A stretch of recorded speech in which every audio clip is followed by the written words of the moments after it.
Assalamualaikum warahmatullahi wabarakatuh. Anak-anak yang soleh dan soleha, hari ini bertemu lagi bersama Bunda di tema baru, yaitu tema 2, menyayangi tumbuhan dan hewan. Subtema 1, manfaat tumbuhan bagi kehidupan manusia. Oh ya, sebelum belajar, alangkah baiknya kita berdoa terlebih dahulu ya. Semoga ilmu yang kita dapatkan hari ini bisa bermanfaat. Amin ya robbal alamin.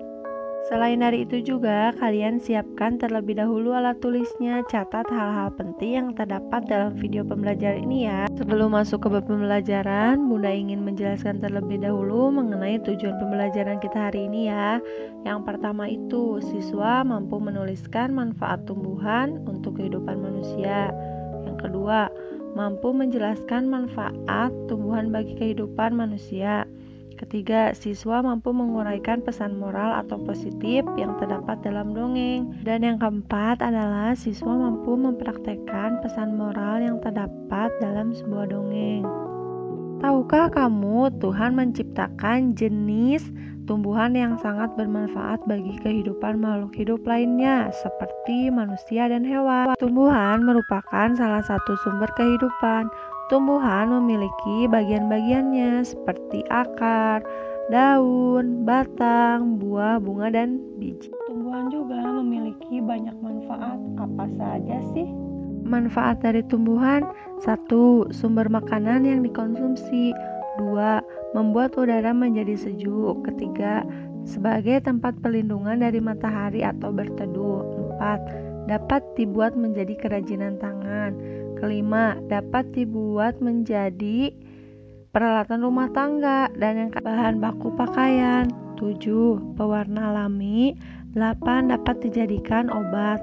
Dan 9 adalah untuk keindahan lingkungan. Nah, kita bahas satu persatu ya manfaat tumbuhan. Manfaat tumbuhan yang pertama yaitu sebagai sumber makanan.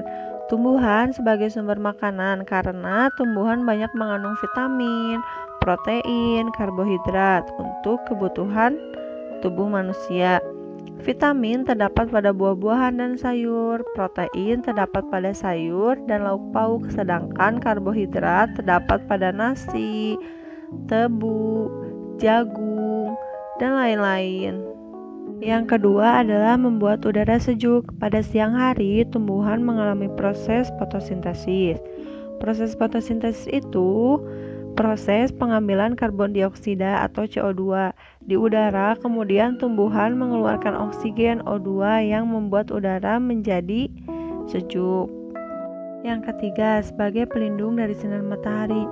Matahari memang sangat berguna bagi kehidupan manusia. Akan tetapi pada siang hari, matahari sangat terik sekali dan dapat membuat kerusakan pada kulit kita. Keempat, dapat dibuat kerajinan tangan. Tumbuhan dapat dibuat menjadi kerajinan tangan. Contohnya, kayu dapat dibuat gantungan kunci, hiasan dinding, figura foto, dan lain-lain. Yang kelima, dapat dijadikan peralatan rumah tangga. Tumbuhan dapat dijadikan peralatan rumah tangga. Contohnya seperti kayu jati dapat dijadikan kursi, lemari, meja, dan lain. 6. Bahan baku pakaian. Tumbuhan dapat dijadikan sebagai bahan baku pakaian. Kamu tahu bahwa pakaian kita gunakan sehari-hari ada yang terbuat dari tumbuhan juga loh. Tumbuhan kapas. Ya, tumbuhan kapas awalnya akan dipital, ditenun, lalu dijahit dan akan berubah menjadi sebuah pakaian yang menarik yang bisa kita gunakan sehari-hari. Yang ketujuh, pewarna alami. Tumbuhan juga dapat dijadikan sebagai bahan pewarna loh. Contohnya, warna merah dari cabai, warna kuning dari kunyit, warna ungu dari buah naga, warna hijau bisa dari sawi, bisa dari pandan, warna orange bisa dari wortel, dan masih banyak lainnya ya. Yang kedelapan adalah obat untuk kesehatan. Tumbuhan dapat dijadikan sebagai obat untuk kesehatan. Contohnya, pada jahe dapat mengatasi gangguan pencernaan dan dapat menghangatkan tubuh. Kunyit dapat meredakan tenggorokan atau demam. Dan pada kencur dapat meredakan batuk berdahak dan flu. Dan masih banyak contoh yang lainnya juga ya. Dan manfaat yang terakhir adalah untuk keindahan. Tumbuhan dapat dijadikan sebagai keindahan. Contohnya pada bunga mawar, melati, lili, anggrek, dan bunga-bunga yang lain yang biasanya ada di halaman rumah. Wah, ternyata tumbuhan banyak sekali ya manfaatnya untuk kehidupan manusia atau makhluk hidup. Nah, bagaimana sih jika di kehidupan kita tidak ada tumbuhan? Apa yang akan terjadi? Nah, yang akan terjadi yaitu 1. Kekurangan oksigen, 2. Menyebabkan banjir, 3. Kekeringan, 4. Berkurangnya sumber makanan, 5. Pemanasan global, dan 6. Kepunahan pada makhluk hidup. Kenapa terjadi kepunahan pada makhluk hidup? Karena manusia, hewan membutuhkan makanan. Nah, tumbuhan itu biasanya dijadikan sebagai sumber energi untuk makhluk hidup. Ya, kalian paham apa yang sudah Bunda jelaskan mengenai manfaat tumbuhan?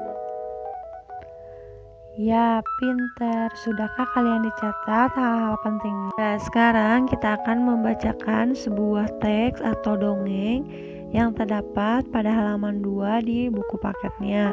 Yo, buka dulu bersama-sama ya. Asal mula pohon kelapa. Pada zaman dahulu ada seorang lelaki yang ingin menemui seorang petapa sakti yang tinggal di tepi gunung yang tinggi. Lelaki itu sangat bersemangat untuk mendaki gunung, walaupun medan yang ditempuh sangat sulit, sama seperti yang lainnya. Tujuan lelaki tersebut adalah menemui sang petapa untuk meminta tolong. "Wahai anak muda, apa yang kamu inginkan dariku?" tanya petapa sakti. "Wahai Bapak, saya datang ke sini untuk meminta pertolongan. Saya ingin sekali menjadi orang yang bermanfaat di masyarakat."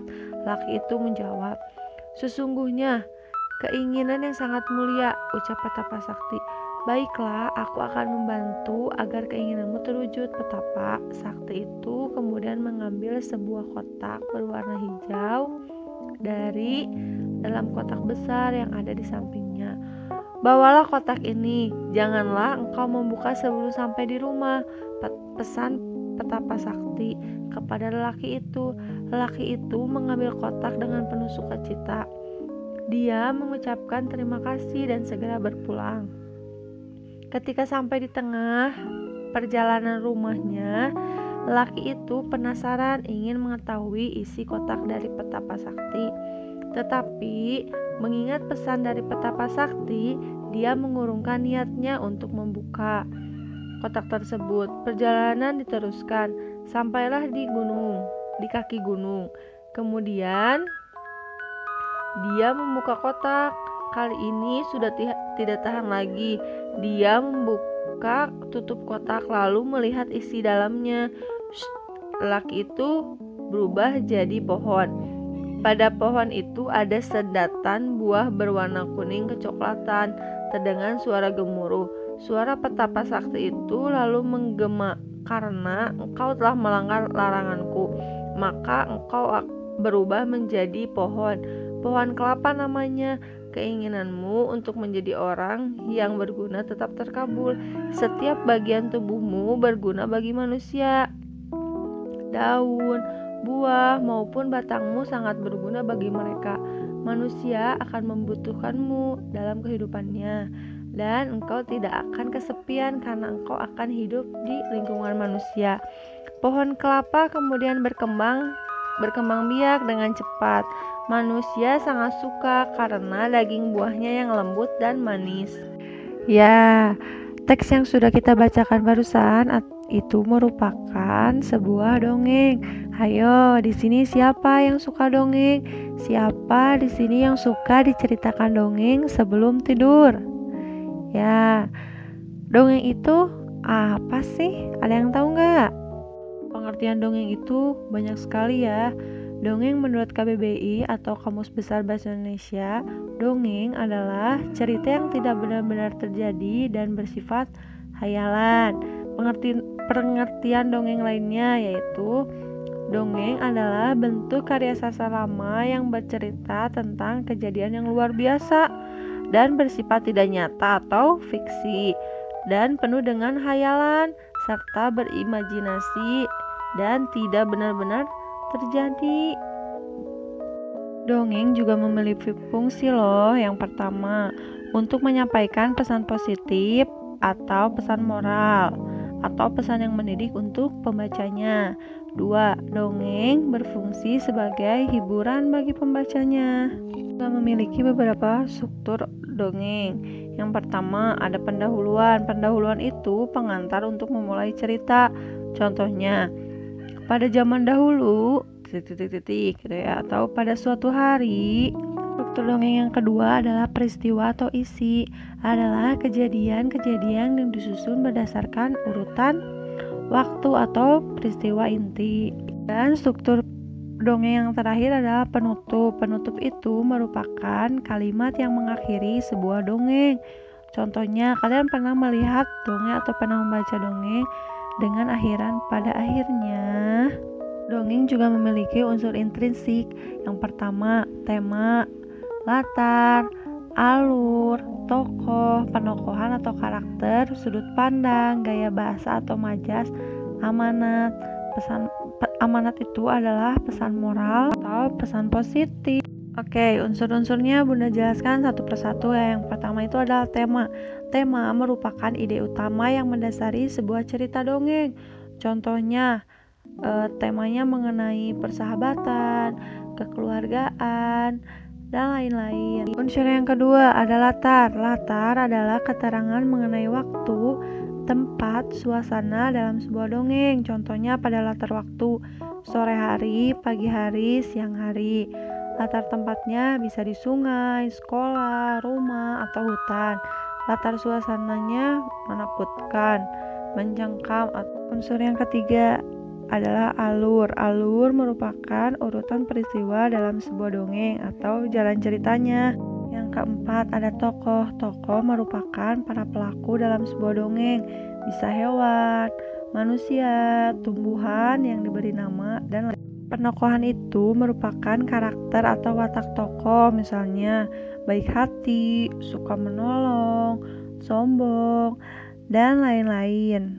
Keenam ada sudut pandang. Sudut pandang adalah cara pengarang menempatkan dirinya di dalam cerita. 7 adalah majas. Majas adalah gaya bahasa yang digunakan dalam sebuah cerita dongeng. Dan yang terakhir ada amanat. Amanat itu adalah pesan moral yang ingin disampaikan oleh penulis kepada pembaca atau pelajaran yang diambil dari sebuah cerita dongeng. Contohnya dari dongeng Asal Mula Pohon Kelapa. Jangan memiliki sifat ingkar janji karena dapat merugikan diri sendiri. Ya, contoh dongeng ada dongeng Maling Kundang, Bawang Merah Bawang Putih, Batu Menangis, Jakataru, dan masih banyak cerita dongeng lainnya ya. Ya, sekian pembelajaran hari ini. Semoga kalian dapat memahaminya ya, penjelasan yang telah Bunda sampaikan. Semoga ilmu yang kita dapatkan hari ini dapat bermanfaat bagi kehidupan sehari-hari. Amin. Jika ada yang masih bingung atau belum memahaminya, boleh tanyakan langsung ke Bunda, ke wali kelasnya masing-masing, atau ke orang tua kalian di rumah.